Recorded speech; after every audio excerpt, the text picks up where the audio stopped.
Okay, so welcome to the member series podcast of ITSS Verona, an international community and society of studies dedicated to international security, from cyber terrorism to climate change and pretty much everything else in between. My name is Oleg Abdurashitov, and here with me today, I'm happy to have people from an important organization called DiploFoundation, and that is Mr. Vladimir Radunovic, who is Director of e-Diplomacy and Cybersecurity, and Anastasia Kazakova, Cyber Diplomacy Knowledge Fellow at DiploFoundation. So happy to see you guys. Thanks for the invitation. Hello to everyone. Thank you. So first question, what is cyber diplomacy? And what is the DiploFoundation role in this process? What you guys are doing? That's probably the hardest question you could ask. Let's start with the second one. I'm kidding, but if you look at the title that you just read, my title, e-Diplomacy and Cybersecurity, that's so already a little bit schizophrenic. Right? You have to always explain what that means. If I look through 20 years of Diplo's work now, 20 and something years in what I like to call digital and diplomacy, we saw our role or this junction between digital and diplomacy in three areas. One is digital or internet as a tool, which is in a way as digitalization of every other service, such as using social media for public diplomacy, increasingly now AI for writing speeches or diplomatic reports, online space for drafting documents, maybe Zoom meetings and conferences and so on. So that's one. And that's often called digital diplomacy in the public discourse and tweet space and so on. So that's digital as a tool. Then the second one is digital as a topic. That means that increasingly as a topic on diplomatic agenda, we have digital issues which obviously shape our geopolitics, economy, social affairs, and everything else. And that has come to the agenda. That is something that we sometimes call cyber diplomacy. But there are people who call it digital diplomacy as well. I'll get back to that one. The third element, which is usually underestimated, is the internet or digital as an impact on diplomatic environment. So you have completely new stakeholders today that are very active and empowered because of the internet. You have reshaped public diplomacy, where it's not just a third party influencing community in one country, but communities influencing each other and then influencing diplomacy and so on.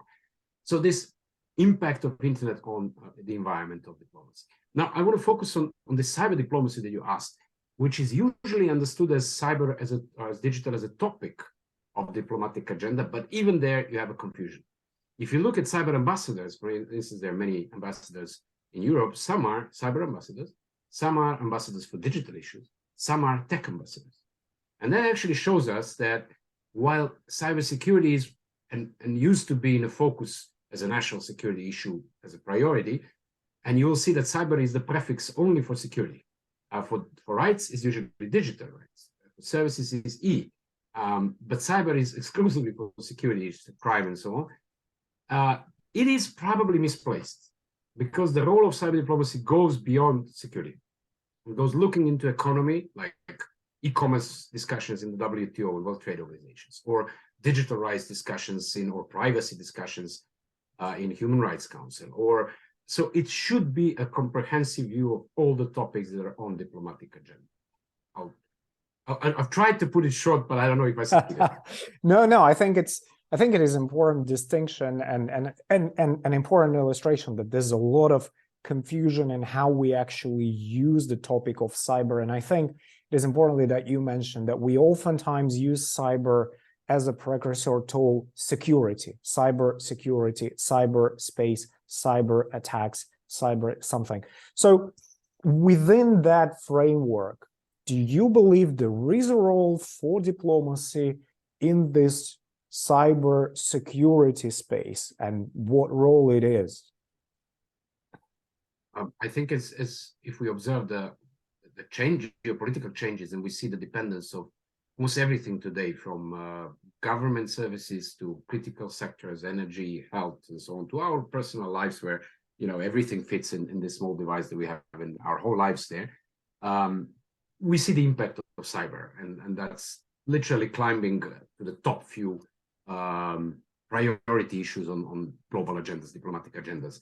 And in that sense, yes, if you also observe the negotiations around the world, so we'll probably be talking much about open-ended working group and discussions about cybersecurity, cyber norms, cyber crime in the UN. But there are other issues, as I mentioned. In the ITU, you have negotiations on standards, and it's becoming a political issue. In the WTO, you have discussions on e-commerce, which also touch upon cybersecurity. If you go to G20, G7, to Shanghai Cooperation Organization, OSCE, they all have cyber high on the agenda. And in that sense, definitely diplomacy is one of the means to make our world a better place, has a huge role to play. But for that, obviously, we need to explain better why cyber and diplomacy are connected. And to be honest, I mean, diplomats are a little bit shying away from going into cyber because they believe it's a techie thing. And in the past, it was like, cyber, no, give it to IT, give it to techie people. Now this is changing. People start understanding they don't necessarily have to be with a technical background to be dealing with diplomacy. On the contrary, we need more and more people with legal background, economic background, international relations background. Right. So I think it is notable that you mentioned several platforms, but one in particular, it's the UN Open-Ended Working Group. I know that both you and Anastasia, in different roles, been contributing to this process. And 2 years ago, we considered that Open-Ended Working Group reach out as sort of a consensus report, and after years of stalled negotiations and IR and international cyberspace, that's been seen as a significant breakthrough. But since then, the geopolitical situation has changed, the security situation has changed, and a world that the world order is under attack, at least in some sense. So in your opinion, how is the war in Ukraine in particular, maybe any other events that are notable, an impending conflict between US and China on technologies and stuff like that, how did those things affect the global cyber diplomatic efforts, and are they worth taking in this new environment? I would remind us that much of that what we call today a international framework on cyber stability, for instance, which is still discussed in the UN Open-Ended Working Group as part of the first committee dealing with peace and security.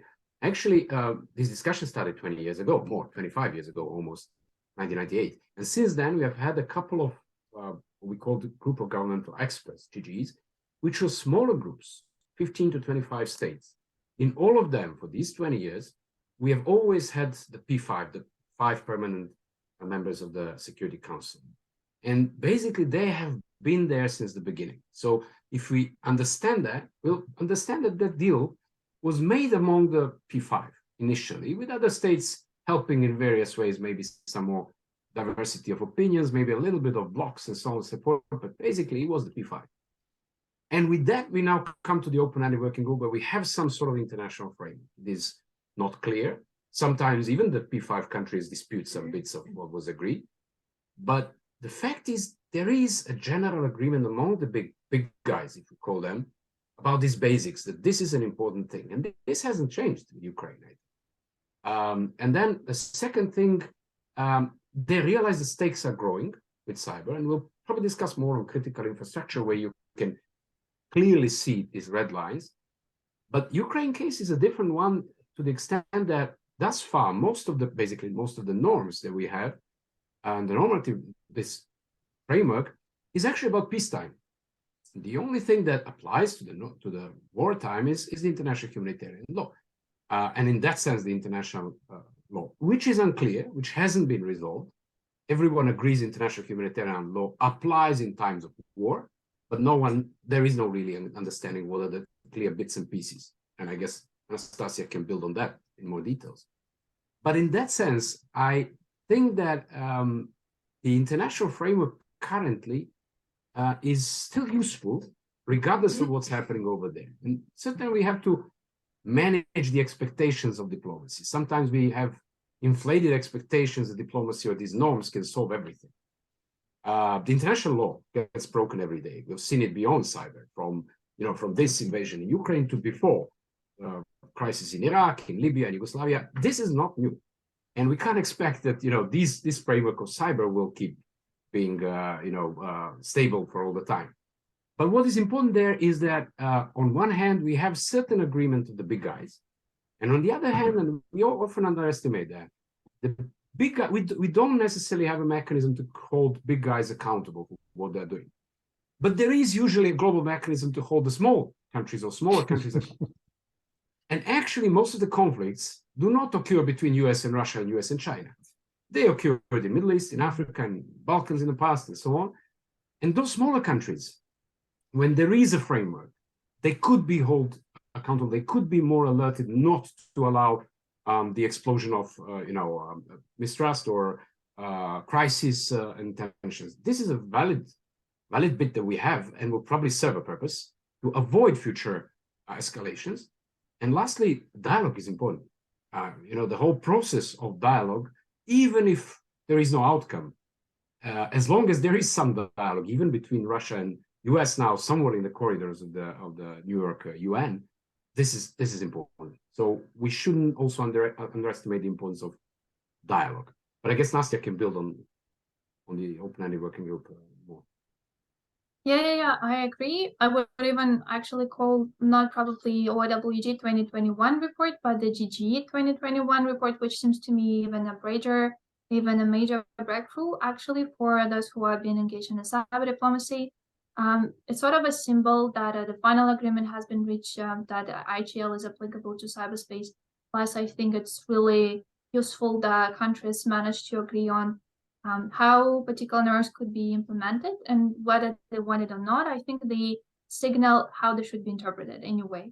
So that was really helpful, I guess, for the academia, policy, research, even for companies that were engaged in the cyber diplomacy, just to look what states are sort of expecting, especially with regard to the norms, where certain participation of the relevant stakeholders also could be. I agree that the context after the February 24th dramatically changed. And I think we can confidently say that we haven't seen much progress last year in the OWG, though there was some. The chair is trying mastering with this idea of global directory of contact points, which is hold as a low-hanging fruit, but let's see if it's actually will be implemented as a CBM. And I think that would have a really clear link then for the critical infrastructure protection as well. In the third committee on the cybercrime diplomatic forum, we could also observe some progress, but I guess key pressing issues ought to be discussed soon, and probably this is where there could be some slowdown. But to me, certainly because of the crisis, because of the war, the cyber diplomacy hasn't stopped last year. It has not stopped. It will not stop this year. On the contrary, I think we will see increasing competition in public cyber diplomacy between states in the narratives. Who will be even more skilled, who will be even more mature and advanced, and building, the network of allies and partners, including private partners as well, because we see the polarization between not only states, but how actually different private actors also pick any of the side, especially those who are traditionally meant to stick together, those in the technical community. They made their choices last year as well. So that would be really interesting. And I also think that the war in Ukraine has taught us really many good lessons. And practically, first of all, that cyber low below threshold is a part of the battlefield. Even though I think nobody really expected that. Everybody before has written about a major operations in cyber. Then we've seen so many gray areas in terms of the private actors involved in the conflict. Those activists, proxies, mercenaries, how to deal with them, who they are, what sort of responsibility, and how they produce spillover effect to many other territories. So the other elephant is in the room is a POA, which has been finally agreed, I think adopted at the General Assembly last year. Still, nobody has much information what will happen with the POA this year, how this would interplay with the OWG, sort of the process that Russia has been advocated so much. And I think that would be really interesting to see. And I agree that cyber diplomacy is not a stated process. This is a dialogue that should be a really ongoing regular effort. And the other part that would be really interesting to see, and maybe that could be part of it, how could we conceptualize cyber diplomacy? To me, cyber diplomacy, maybe this is because I'm coming from the private sector, but also to me, cyber diplomacy is by default something that could be done by both states and non-state actors. Of course, this is debatable for some states, but anyway, it's really interesting to see how many of the non-state actors initiate so much, where actually states then follow them, not the way around, how it was used to be. And it's now part of the broader security agenda. And I think that would be also a question to decide who is actually deciding on what, how we will conceptualize the role of the companies who claim that they also sort of non-state actors, relevant stakeholders, what the status would be, because we see some of them really eager to play a bigger role in the discussions. Cool. Well, thank you. I mean, thank you both. There's a lot to unpack here, but few things that I would like to sort of pick from what Vladimir and Nastya said. So you say, Vlada, I think it's an important notice that you cannot always have the big guys accountable. And we kind of tend to think that we know who these big guys are. But to what Nastya said, cyberspace allows some asymmetric opportunities. So the big guys in the real world may not be necessarily big guys in the cyber, although it is the case now, but maybe even smaller states could be bigger guys in cyber, like we all hear about the North Korean hackers or Israeli hackers for hire. They're all militarily advanced, but small space, not part of the Security Council and so on. In addition to those actors, we also have a wide range of non-state actors in cyberspace that could range from anonymous to cyber terrorism group to the hacker armies that are now battling in cyberspace between Russia, Ukraine, and pretty much elsewhere. So how does diplomacy as the process would be able to establish some rules of engagement? Because ultimately that is what we are speaking about. How can diplomacy establish the rules of engagement for both state, non-state actors, and how those asymmetric capabilities will be matched against those rules of engagement? Mm-hmm. That's a good question. That shows the complexity actually of cyberspace and all of that. And you're absolutely right that there are countries which show that the asymmetry can exist. I'm always questioning when we start with the premise that cyber necessarily brings the asymmetry opportunity. I'm always questioning that because it's not just enough to have the possibility to, I don't know, attack the US's infrastructure if you're a small opponent of the US or whatever, but you also have to have a tools, knowledge, and quite much intelligence in terms of even traditional intelligence, which if you really want to have what we might call offensive cyber capabilities of a state. So it's not really just having a piece of a ransomware that you can launch somewhere. So there is a possibility for this asymmetry, but it's not necessarily implemented apart from number of cases that you mentioned. But it's not so many of them. Now, one of the difference between the cyber offensive capabilities and traditional military capabilities is that traditional military capabilities are often showed off. So you want to show off how much do you have, how many missiles, how many drones, how many tanks. And there is a way to control it in a way if there is an agreement. With cyber, firstly, countries are still, probably because of this international framework that's being built, very shy, or if not, purposely, obviously, trying to stay away from showing that they actually have a power. And whenever there is a cyber attack and there is a finger pointing between big guys or small guys, those that are sort of accused would say, no, we don't have anything with that, right? So they're not trying to show off with capabilities, which makes it complex then when you turn to negotiations and try to control anything. And the second one is that you can't actually count that offensive, quantify that offensive capability as you could with counting missiles or tanks or airplanes.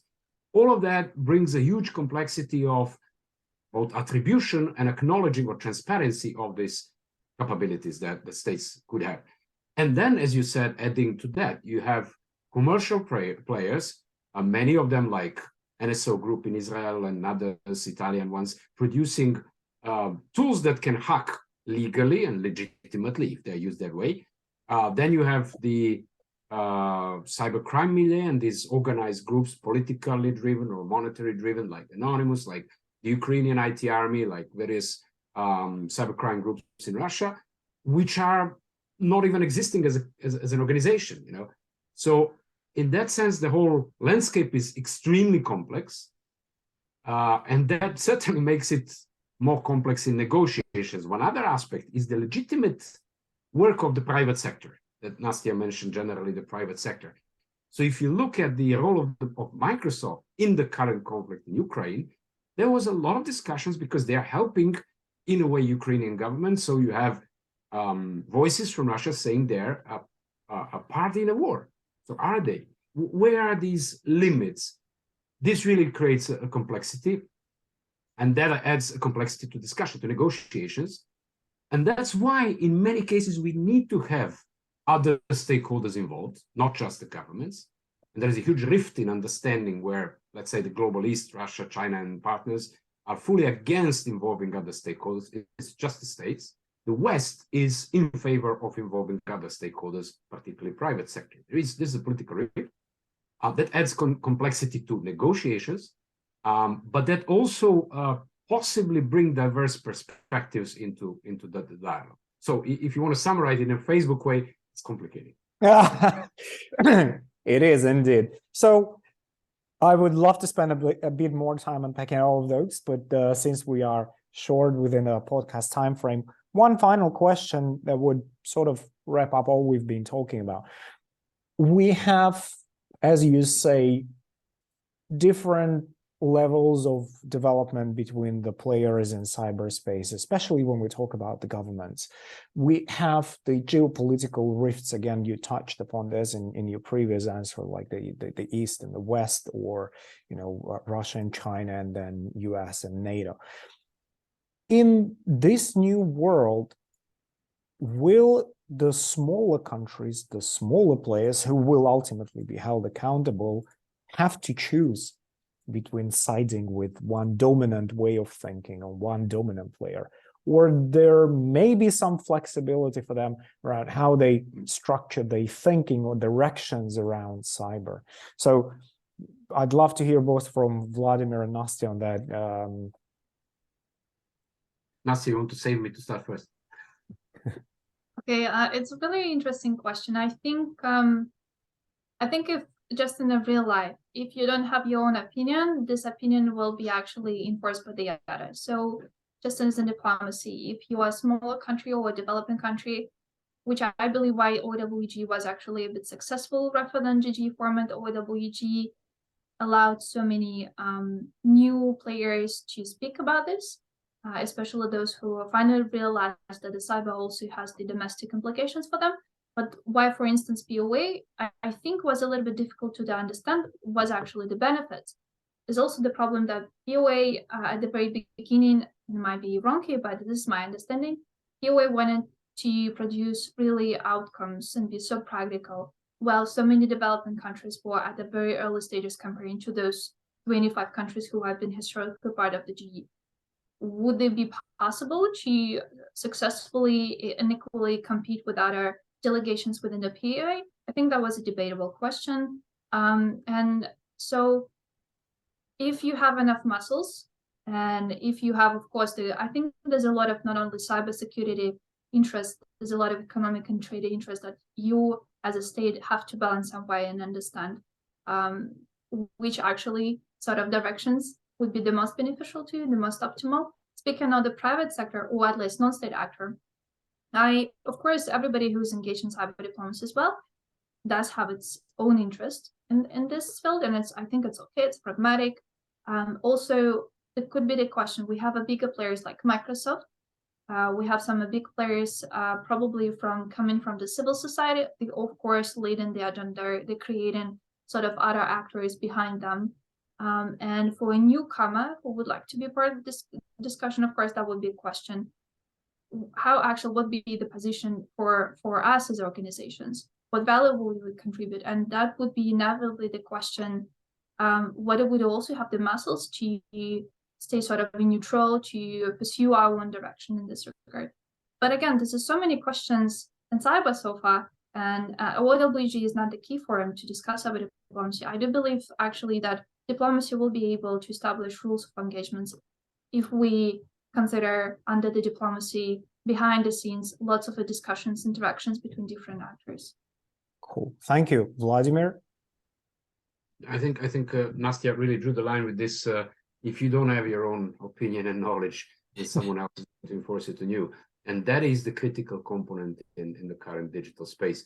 You mentioned the fragmentation or the future in which the whole digital space might go. And there are vast discussions on how we can avoid fragmentation. The reality, I think, is that most likely, apart from few areas like semiconductors and maybe AI to some extent, most of the others, fragmentation is not going to be like you have Internet A, Internet B, Internet C, which are completely disconnected. It will be a lot of nuances in a regulatory framework, in power of players, and so on in between. That, on one hand, is not ideal. We were hoping to have one internet thing. But again, it will be interoperable. But it can give an opportunity to those small countries, if they have knowledge and capacities to decide on their own, to choose, to try to find their own way to govern the internet and put on policies and positions so that they can play a little bit with China, play a little bit with US, play a little bit with, I don't know, Nigeria. If you're Uganda, you have to have a big marketplace over there. So you can fine tune. But for that, you need to have a very deep understanding of digital issues, digital policies, to be able to shape your positions, and more than ever, shape it in real time, because it's going to move, the pace is going to move in exponential phase. So in that sense, capacity building, to close the circle, is an essential part for developing countries to understand digital policies and how they can play, be able to follow it in the real time, participate, shape their positions. It's not enough. Sometimes they will have to choose between the big guys, like with big hardware or semiconductors and so on. But in many cases, they'll have opportunities to be somewhere, to be their own in a way, to some extent. All right. So I wanted to follow up briefly on the fragmentation, if it's okay, just really quickly. I think it's a really cool point. And also, I think there's a lot of different kinds of fragmentations that it could be acceptable. For instance, fragmentation is sort of the user content or user experience.